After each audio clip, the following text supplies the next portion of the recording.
Bueno, no sé cuántos han escuchado ya algo acerca de la palabra que recibimos para este 2018, no sé cuántos vieron el video resumen o el video del mensaje del día de retiro, pero seguramente que lo vamos a repetir en varias reuniones hasta que dé la vuelta, ¿no? El mensaje y que todos entendamos que el Señor marcó algunas cosas también para este 2018, como lo viene marcando para cada uno de nuestros años, ¿no? Y como lo ha ido haciendo y se ha ido cumpliendo cada una de sus palabras.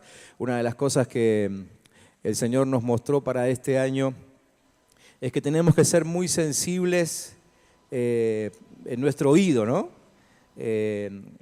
Dios nos dio una palabra que está en Génesis capítulo 22, 23, 24, 25 y 26 de Génesis. En todos esos capítulos se muestra cierta parte de la historia de Abraham, de Isaac. No voy a repetir ahora, ustedes pueden ver eso después en el canal de YouTube o directamente leerlo en la Biblia, que es lo mejor. Y una de las cosas que vimos ahí es que para poder hacer la voluntad de Dios, para poder hacer lo que a Él le agrada, necesitamos tener nuestros oídos bien sensibles. Aprender a escuchar a Dios, ¿sí? Porque por ahí todos decimos que sí, que creemos en Dios, que tenemos a Dios, pero no es tan fácil escucharlo, ¿no? De hecho, mucha gente nos viene a preguntar cómo hacer para escuchar a Dios. De hecho, algunos tienen algunos mitos, ¿no? Como que los pastores, los líderes, escuchamos mejor a Dios porque estamos más cerca de Él. Eso es una gran mentira, una tremenda mentira. La verdad es que cerca de Dios puede estar todo aquel que quiera realmente pagar el precio de estar ahí. Dios no rechaza a nadie. Pero necesitamos una disciplina, necesitamos un entrenamiento. Como la palabra que Dios nos da cada año es para todos, eso me incluye a mí, aunque sea el pastor de la iglesia, me propuse este año, o sea, en realidad los últimos días del año pasado, tratar de encontrar un personaje en la Biblia que me enseñe acerca de esa intimidad con Dios que provoca que mi oído sea más sensible a Él.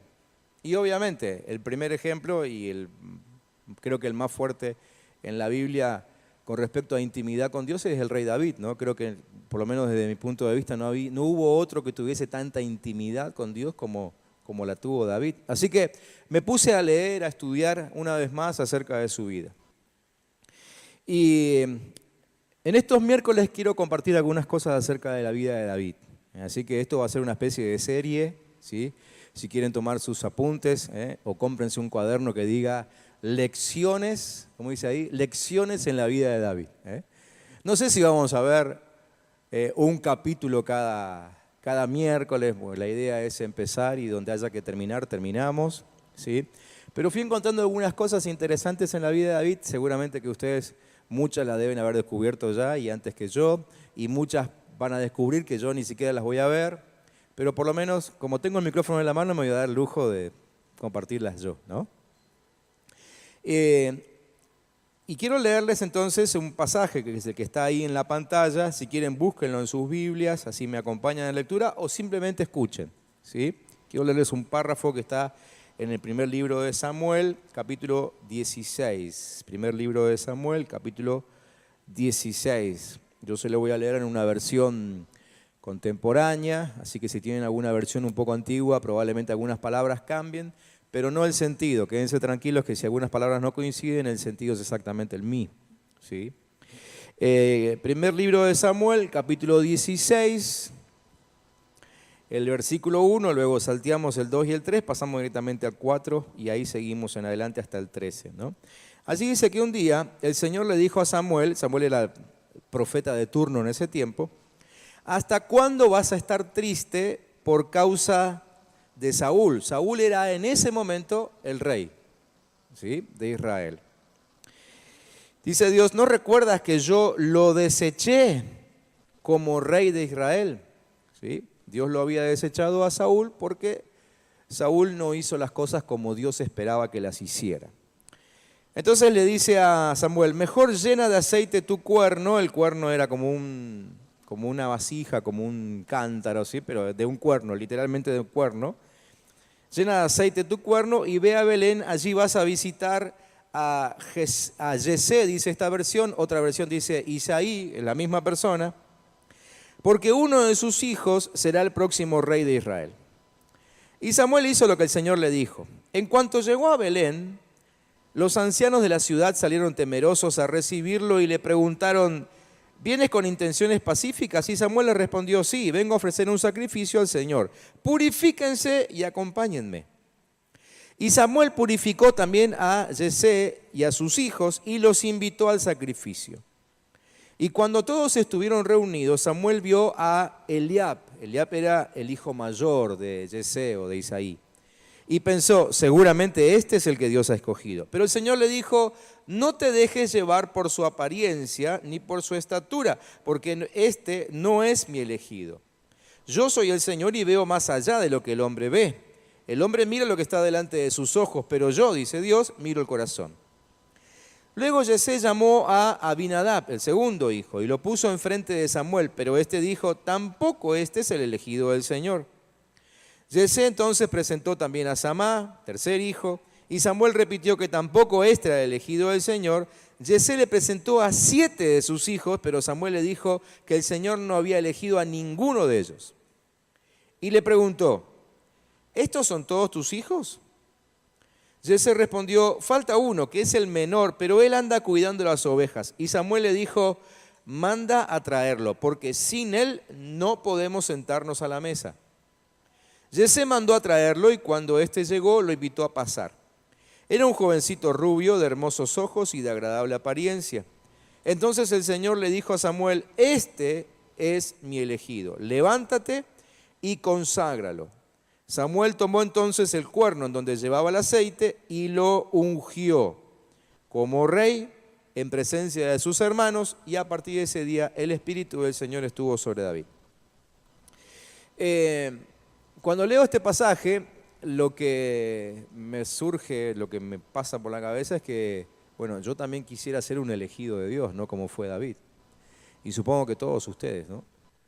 Así que lo que vamos a compartir hoy tiene que ver con eso, con cómo ser un elegido de Dios, ¿sí?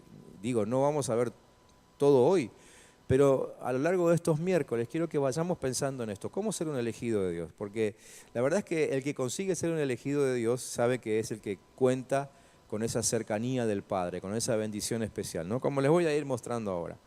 Ahora, esta historia de David comienza con la confirmación de Dios de que Saúl había sido desechado. Y eso ya de entrada me asustó, ¿no? Porque uno puede, evidentemente por lo que dice la historia, uno puede ser elegido de Dios en algún momento. Si leemos unos capítulos antes nos damos cuenta de que Dios eligió a Saúl. Pero ahora en el capítulo 16 Dios también lo desecha. O sea, uno puede haber sido un elegido en algún momento y perder ese privilegio. Eso sería terrible, ¿no es cierto? Y lo que me pregunté en ese momento es, digo, bueno, pero si en algún momento Dios nos desecha, ¿cómo es que todavía Saúl sigue siendo rey? ¿No baja la guadaña enseguida, el hacha enseguida sobre la cabeza de alguien que es desechado, aparentemente de Dios? Y eso me preocupa más. Me preocupa más todavía. Porque entonces me miro a mí mismo y digo, ¿seguiré siendo yo un elegido de Dios? ¿Sí? ¿O simplemente estoy disfrutando de una posición, pero ya no tengo un llamado, ya no tengo un ministerio de parte de Dios? Dios ya lo había desechado a Saúl, la posición la seguía ocupando, pero Dios ya lo había desechado. Ya no había ministerio de parte de Dios para Saúl. Esto no tiene que ver con lo que en realidad les quiero hablar esta noche, pero como me asustó, yo no quise ser el único que se asusta, lo quise compartir con ustedes para que nos asustemos todos, ¿no? Y en algún momento paremos un poco la máquina y nos preguntemos, ¿será que Dios me sigue considerando como un elegido suyo? ¿O yo simplemente ocupo una posición, ¿no? Muchos de ustedes, los que están acá, ocupan posiciones en la iglesia, ocupan cargos, tienen algunas responsabilidades aquí. Pero muchas veces dijimos esto, el hecho de tener una responsabilidad, de tener un cargo, tener un puesto, tener una posición, no significa que seamos elegidos de Dios. Pudimos haberlo sido en algún momento y perder ese privilegio. Bien, sigamos adelante. La voluntad de Dios fue directa, ¿no? Con Samuel, y le dijo, Saúl está desechado, yo quiero ahora elegir a un nuevo rey. Y entonces le dio algunas indicaciones, pero no todas. Le dijo, llená tu cuerno de aceite, andate a la casa de fulano de tal, Yesé o Isaí, según la Biblia que hayamos leído, es la misma persona, pero hasta ahí llegó. No le dio todos los datos, ¿no? Como quisiéramos siempre que Dios nos dé todos los datos. Sería tan fácil, pero Dios no tiene esa costumbre, como que nos va tirando todo de a poco. ¿Les pasó o no les pasó? ¿Sí? ¿Se acuerdan? Bueno, ya hace un par de años que venimos en la iglesia siguiendo como lema la historia de Abraham. Y Dios le dijo a Abraham en un momento, quiero que levantes campamento, que dejes tu tierra, tu parentela y te vayas al lugar que te voy a mostrar. Ajá, ¿y cuál es el lugar que me vas a mostrar? Es el lugar que te voy a mostrar. Y ahí quedó. Y Abraham tuvo que empezar a caminar, ¿eh? Y no es que hizo 10 pasos y Dios le habló. No, hizo 1200 kilómetros. 1200 kilómetros, como de acá hasta Buenos Aires, ¿no? Y recién cuando estaba ahí, Dios le dijo, acá es donde quiero que te quedes. Es decir, Dios no siempre te da todos los detalles de tu vida, pero sí espera que empieces a caminar. Esa obediencia muestra tu fe. Y la fe es lo que agrada a Dios, ¿no? Eso fue lo que pasó ahora con Samuel. Lo mandó a un lugar para ungir al nuevo rey, pero nunca le dijo cuál era. Así que tuvieron que pasar los 7 hijos de Isaí antes de que apareciera el verdadero elegido, ¿no es cierto? Y entonces sí apareció el que, bueno, nosotros ya conocemos la historia de David porque la vivimos de este lado, ¿no? Ya sabemos el final. Pero Samuel hasta ese momento no sabía quién iba a ser el elegido. Samuel tenía que aprender lo que era la voluntad de Dios y tenía que hacer la voluntad de Dios. Son dos cosas diferentes. Una cosa es aprender la voluntad de Dios, conocimiento. Mucha gente sabe lo que es la voluntad de Dios. Hay gente que te puede recitar textos y aún la Biblia quizás de memoria, ¿no? Pero no sabe hacer la voluntad de Dios, ¿sí?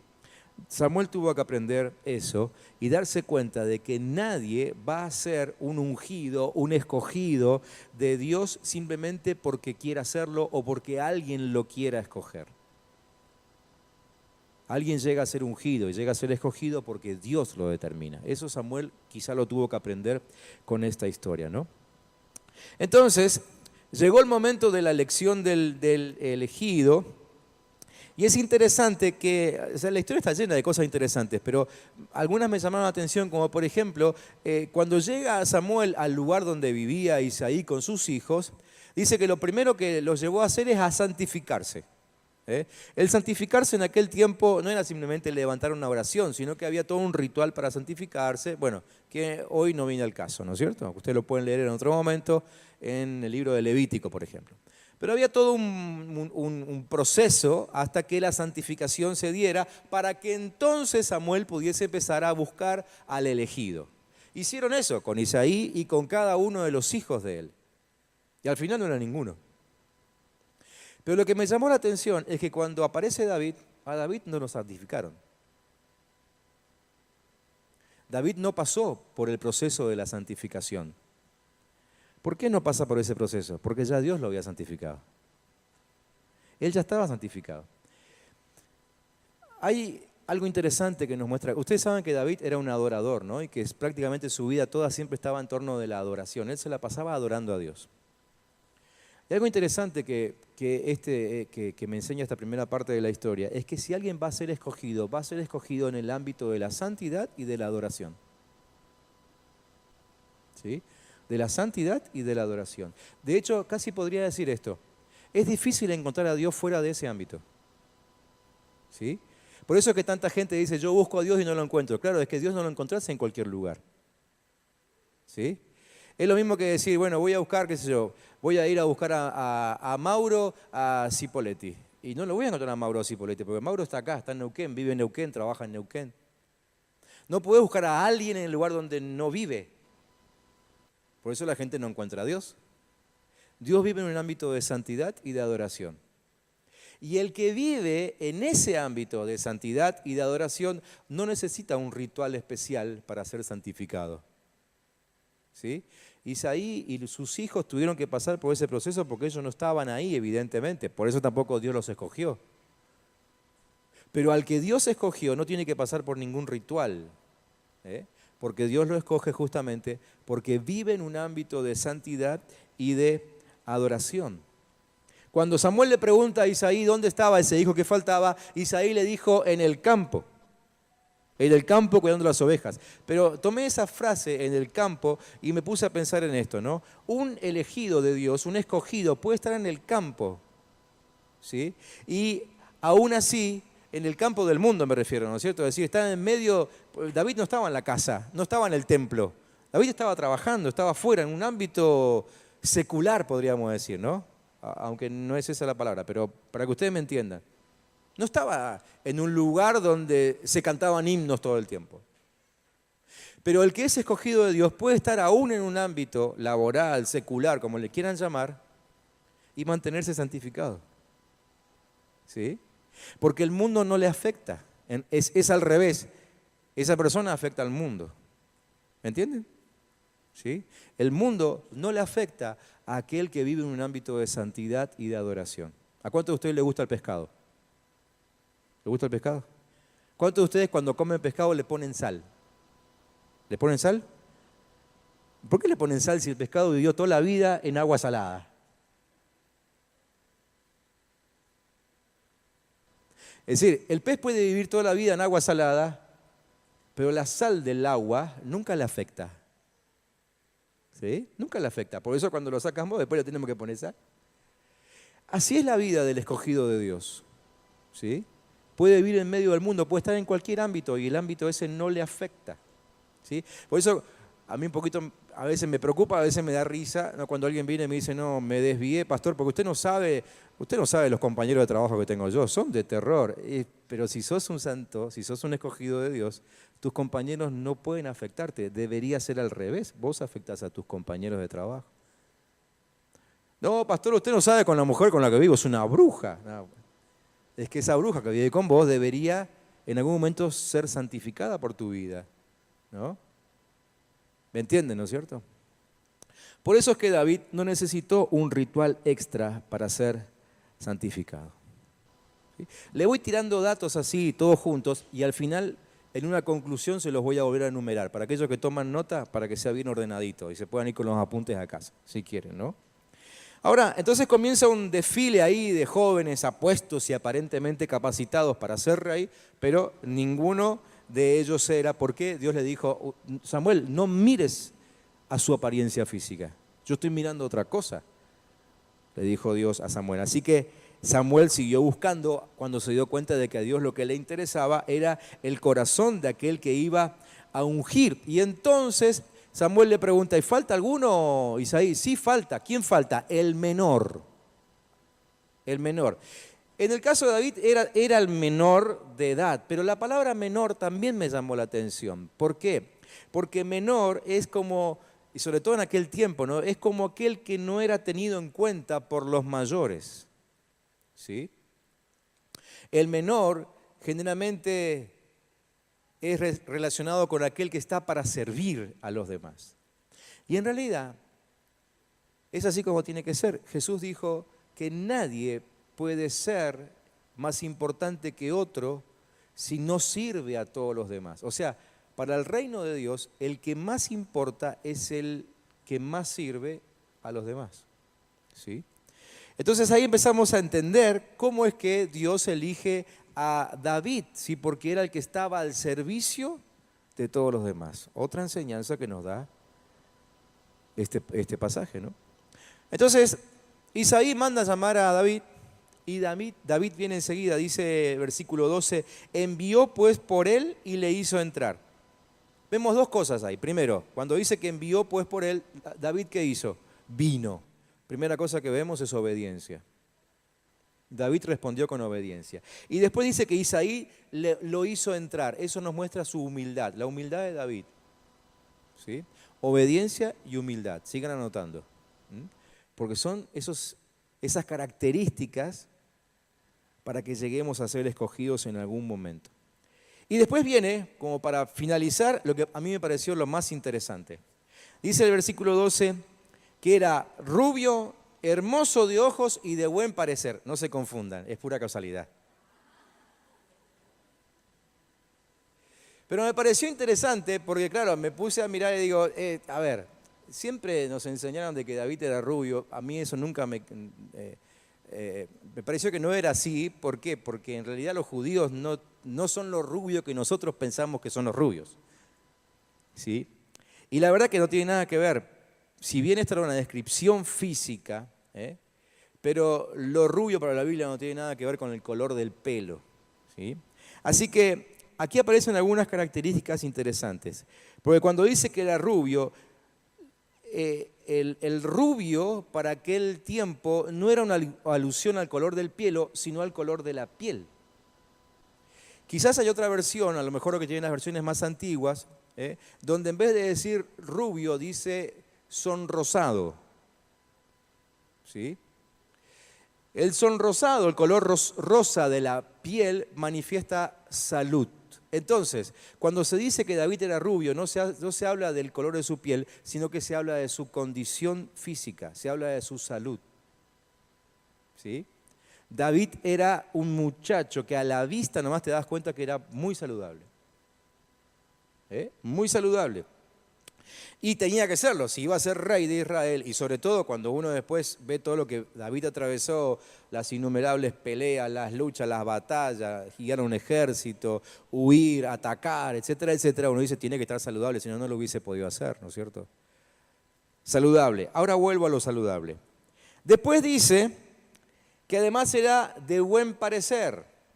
Y esto me llamó enseguida la atención porque algo que siempre digo yo, sobre todo en las entrevistas personales, ¿no? Que alguien tiene no solamente que ser santo, sino además parecer santo. ¿Y por qué lo digo? Porque hay mucha gente que cuando se presenta o cuando te cuenta sus virtudes, te muestran que son grandes personalidades, ¿no? Santos, llenos de virtudes, con muchos dones, muchos talentos. Pero uno dice, ¿y dónde los tendrá escondidos? Porque no los ves, ¿no? Entonces no solamente serlo, sino además parecerlo. A muchas personas uno le dice, pero bueno, ¿y qué pasa que tus vecinos no se enteran de que sos cristiano? No, es que yo soy cristiano en lo más profundo de mi corazón. No solamente serlo, sino también parecerlo. Todo el mundo tiene que darse cuenta, aunque no hables y aunque no prediques. David era de buen parecer. Él no solamente que era, sino que además parecía. ¿Sí? Y la tercera cosa habla de sus ojos. Y otra vez, yo creo que no está hablando de los ojos físicos, sino que está hablando de la forma de mirar. David tenía una forma de ver que era diferente a los demás. David miraba más allá de lo que se podía ver. Esa frase de hermosos ojos hablan de la capacidad de visión que tenía David. La visión que tenía David. ¿Sí? Entonces ahora vamos a la conclusión y va a ir apareciendo en la pantalla uno por uno lo que le fui mencionando para poder resumir todo esto. Entonces, primero, características del escogido, del ungido, ¿no? Primero, el que va a ser escogido es escogido en un ambiente de santidad y de adoración.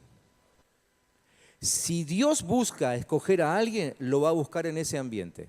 Si no estás ahí, no vas a ser escogido. ¿Sí? Si no estás ahí, Dios no va a salir a buscar afuera. Si Dios va al lugar de santidad y de adoración y no encuentra a nadie, no es que Dios dice, uy, no vino nadie, iré a buscarlos por otro lado. No va a ir. Dios busca a su escogido en ámbitos de santidad y de adoración. ¿Querés llegar a ser un escogido de Dios?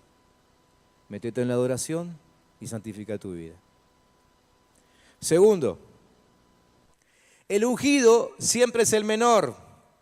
Y como les dije hoy, no por su edad, sino porque aprendió a servir.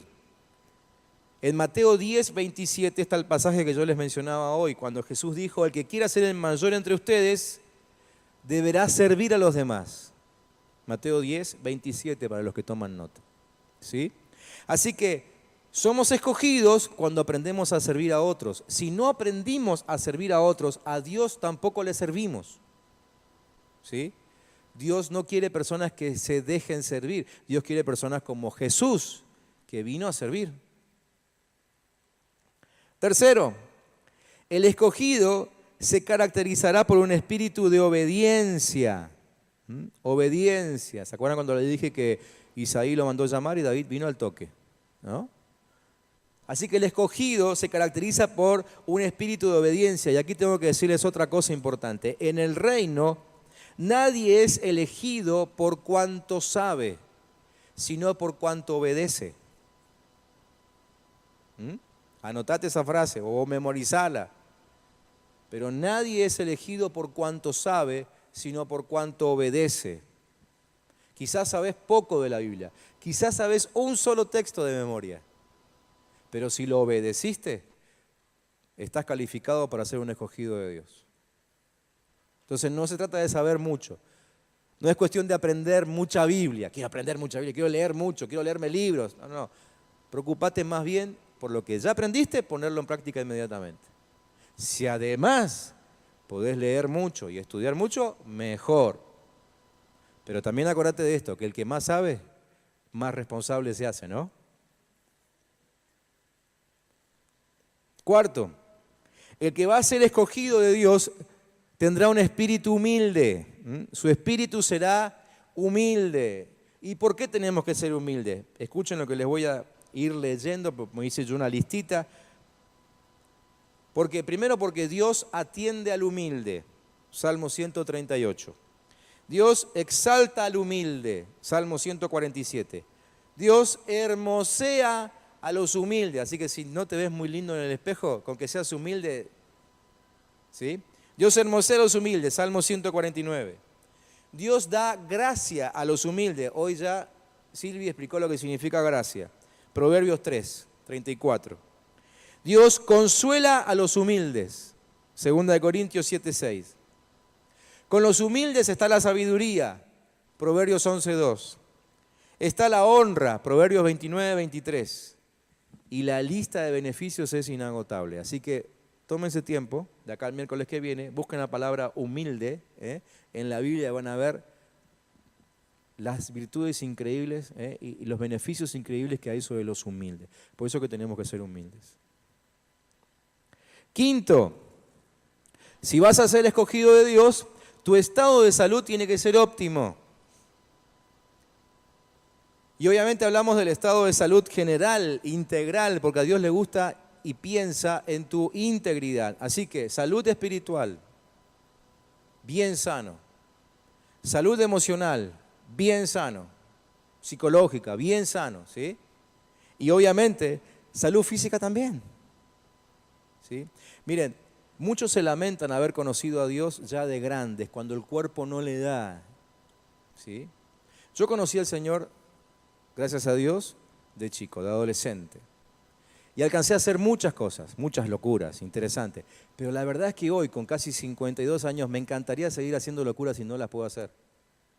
Hoy no puedo seguir a los adolescentes, ¿sí?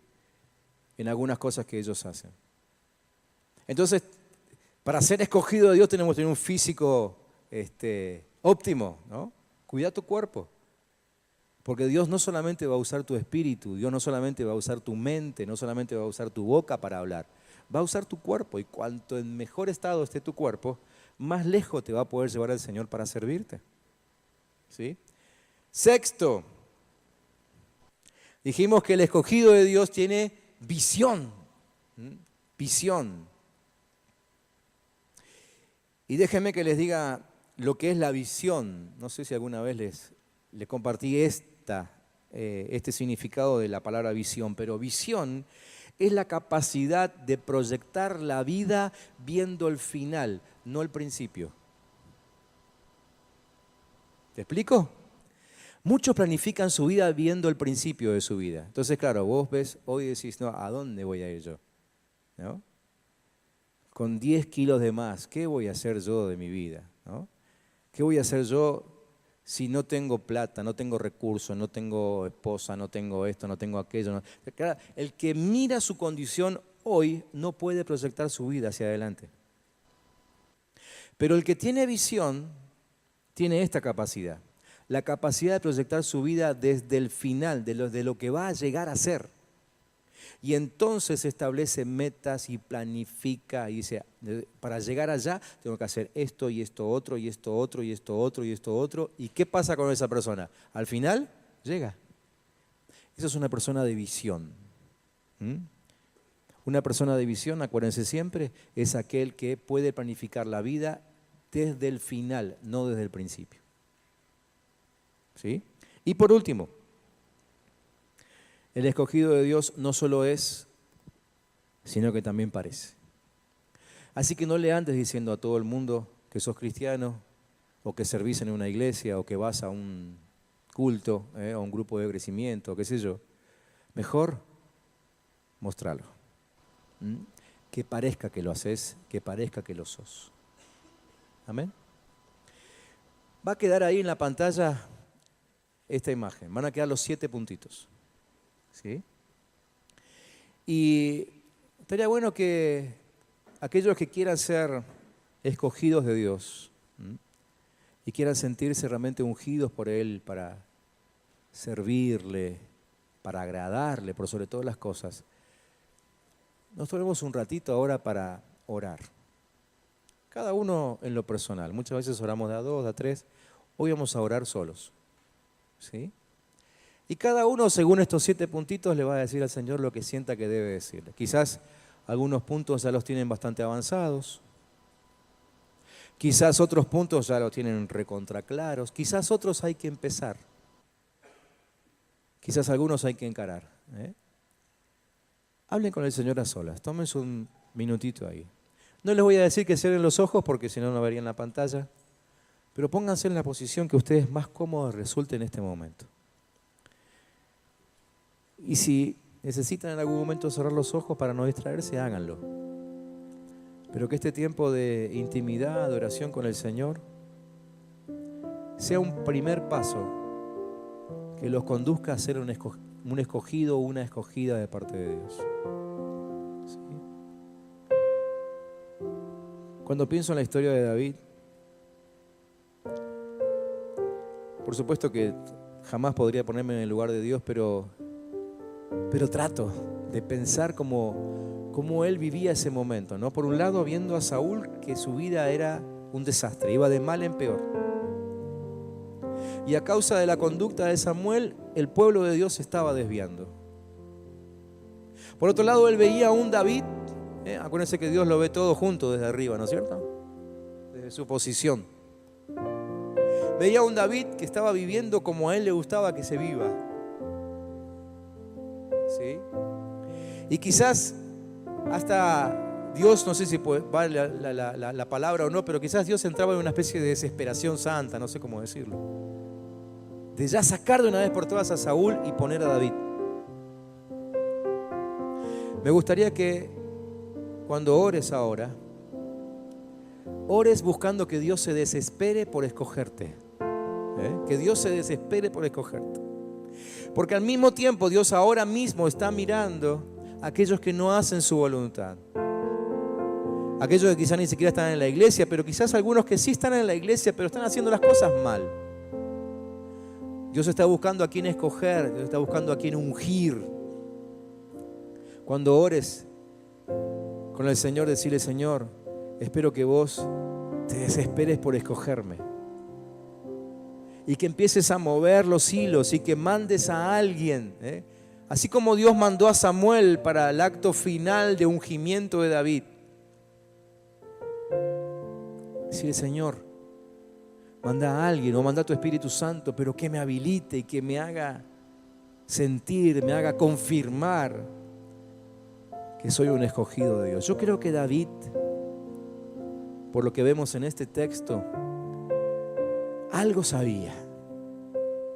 Yo creo que en la intimidad ya Dios le había dicho a David que lo estaba escogiendo. Pero justamente por la humildad de David, él se lo guardó. Y por eso cuando Samuel lo ungió, David no dijo nada. No le sorprendió. Me parece que no le sorprendió. Cuando ores ahora, ora para que Dios prepare ese momento, el momento de tu confirmación. Y que ese momento no te agarre de sorpresa. ¿Por qué? Porque vas a estar orando y te vas a estar preparando para ese momento. quiero orar a favor de mis hermanos y de mí, para que, Señor, tú nos encuentres en ese ámbito de santidad y de adoración. Señor, sabemos que tú andas buscando adoradores, tú andas buscando hombres y mujeres que te sirvan, tú andas buscando a aquellos a quienes usar en este tiempo. Tú andas buscando a aquellos que van a retomar la tarea que le diste a Adán y a Eva ya al principio, de gobernar la tierra y hacerlo según tu corazón. Nosotros pedimos que el Espíritu Santo nos ayude en esto, porque para eso lo pusiste. Que nos ayude a entrar y a vivir permanentemente en un ámbito de santidad y de adoración, para que ahí nos encuentres. En nombre de Jesús, que nos encuentres siempre dispuestos a servir, siendo los menores capaces de servir a los mayores. Señor, que cuando nos busques, nos encuentres con ese espíritu de obediencia, Padre, entendiendo de que no es cuánto sabemos, sino cuánto obedecemos lo que te importa. Que nos encuentres humildes, que seamos como esos pobres en espíritu que van a ver el reino de Dios. Señor, que en este tiempo, buscando ser los escogidos de Dios, también trabajemos en nuestra salud, la espiritual, la emocional, la física inclusive, para que cuando nos escojas, cuando nos llames a una tarea específica, todo en nosotros sea apto para servirte. Hacerlo dignamente, Señor. Señor, que nos encuentres con esa visión, esa capacidad de ver cómo termina nuestra historia, cómo termina el mandato que nos diste, lo que nos encomendaste. Que seamos capaces de ver como Jesucristo, que vio el final y por eso fue capaz de atravesar la cruz. Que podamos ver, Señor, ese territorio al que nos vas a llevar a servir y acomodar nuestra vida conforme a ese territorio, a esa palabra, a esa promesa, a ese llamamiento. Señor, y que tú nos encuentres no hablando de lo que somos, sino mostrando a los demás, que los que nos rodean, Señor, sepan, aún antes de que se lo digamos, que somos hijos tuyos, que tenemos tus genes, que tenemos tu ADN, que fuimos hechos a tu imagen y a tu semejanza. Padre, bendigo tu nombre porque nos revelas esta palabra para que nos enteremos que sigues buscando escogidos, sigues buscando hombres y mujeres para escoger, para ungir, para llenar con tu Espíritu Santo. Y nosotros no queremos perdernos ese privilegio. ¿Cuántos dicen amén? Decile ahí antes de terminar de orar: Señor, yo no me quiero perder el privilegio de ser un escogido de Dios. No me quiero perder ese privilegio.